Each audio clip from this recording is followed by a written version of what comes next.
Hi, folks, it's Grim here. In today's episode, we're going to cover completely free dating sites. When I say completely free, I mean you don't need to pay a cent to create a profile. You don't need a cent to, you know, as long as you match with someone, uh, you don't need to pay a cent to um, communicate with that person. And we'll talk about the pitfalls based on my experience and the experience of people that have shared their experiences. And, when we talk about all of this, I would suggest we look at it from the average guy's perspective. I'm an average guy. I see life, I see dating life from an average guy's perspective. So if you're an average guy listening to this, I'm sure you'll appreciate this perspective. And if you have any comments, perhaps a much better experience than myself and other folks that I've interviewed, feel free to leave a comment below in the comment section. So let's start off with the first free dating site that I've tried, Badu or Badu. This dating site is very interesting. So you create a picture. Uh, you put up a picture. You create a profile. You fill out all the relevant information, and then what you find is you start getting matches, or you get people uh, send you like a very quick message to say hi, how you going. Now these are the sort of like the pros and cons. The pro, wow, you're amazed that someone's finally messaging you. It feels great. It sort of, you sort of feel like you're important. But what happens, in a very short time when you start responding to those matches, particularly if they're, you know, someone you're attracted to, or you read down the profile, you'll see that a lot of them say, "Oh, I'm actually not in Australia. I'm in the Philippines," and they're quite sort of open about it. I want to come to Australia. I want to be an Australian man, or I'm not in the US. I'm in Thailand. I want to come to Thailand. I want to come to the US or Canada, somewhere in the West. So, when you pay for,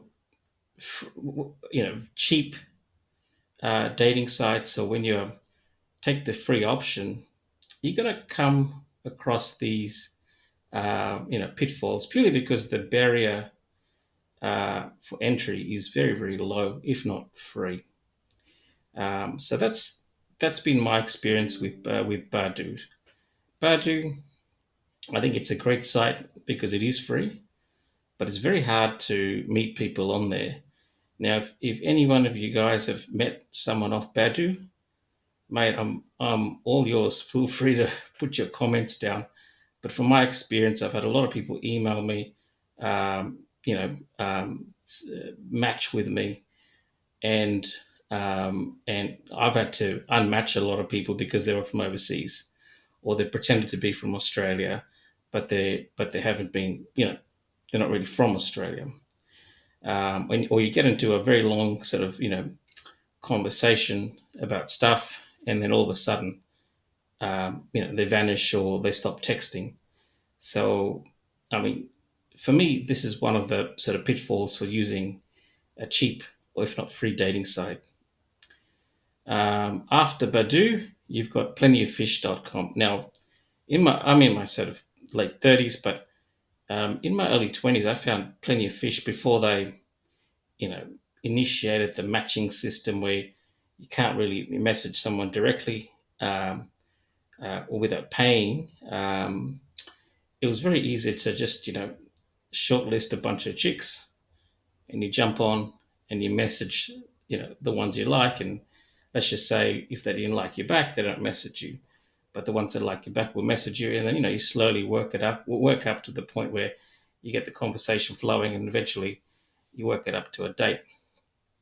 Um, Same issue with Plenty of Fish. I've had a lot of success with Plenty of Fish, but again, if it's free, you're not really getting to your goals.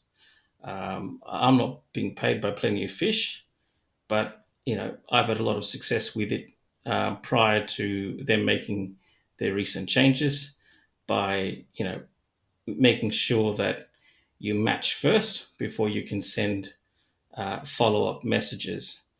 Now, I think that's a great tool. I think it prevents women from being harassed by thirsty guys. But again, it's a free service until you start paying. Once you start paying, then you can, send follow-up messages and so forth.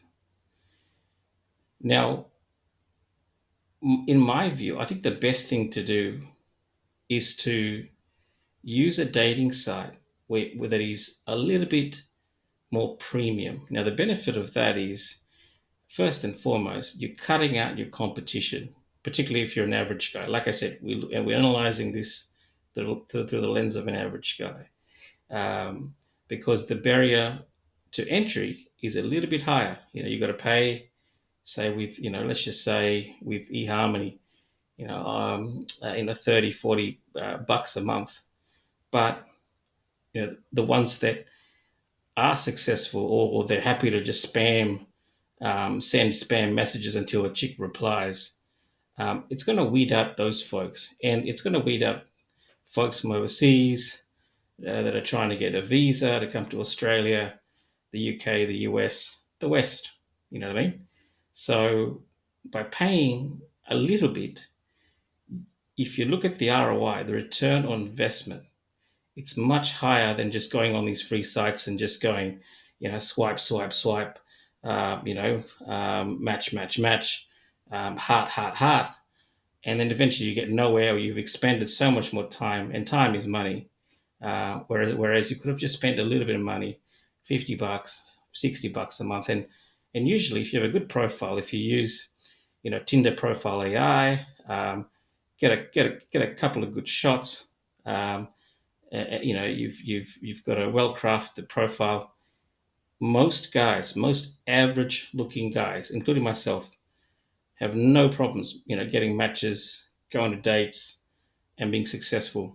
In relation to being able to lock down a date and having successive dates. You know what I mean? So um, it's not hard, and this is why I suggest to spend a little bit of money. You don't. It's not a recurring thing. Sometimes, particularly with the experience that I've had, um, you you get a month subscription. You message a bunch of people, you get your dates going, and then you just cancel your subscription for the next month because you've lined up 6, 7 dates.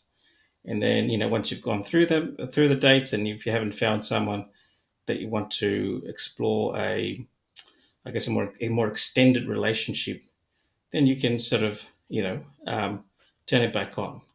Um, but the core benefit that I found with sites like eHarmony, RSVP, OkCupid, um, you actually are dealing with people that are seriously interested in relationships. They're not just there to get likes, because they're putting in the money. Particularly chicks. Chicks are putting in the money because they want to meet someone genuine. Um, and so if you put in the money, you're automatically raising yourself above the average guy. Sorry, above someone who's above average. And also, you're not wasting time because you're not messaging frivolously, to the point where um, you know you're just messaging, just hoping that someone will click and accept your message, or accept the like, and then you guys match and you will talk to each other. It doesn't work, guys. But if it has worked for you, please feel free to um, you know um, write in the comments. My view, in summary: Tinder profile AI, upload some pictures, get some amazing, and this AI will, basically make you look your best, and then you upload those pictures, write a nice profile description, and just watch and see. 3, 4, 5 days. In my view, it'll definitely change your life. So that's my view. And guys, if you want to find out what we do, um, please visit wealthylovewell.com or check out the description section of this video, and you'll see what we do. And if you can do one thing today, we'd be very grateful if you could like and subscribe to our channel.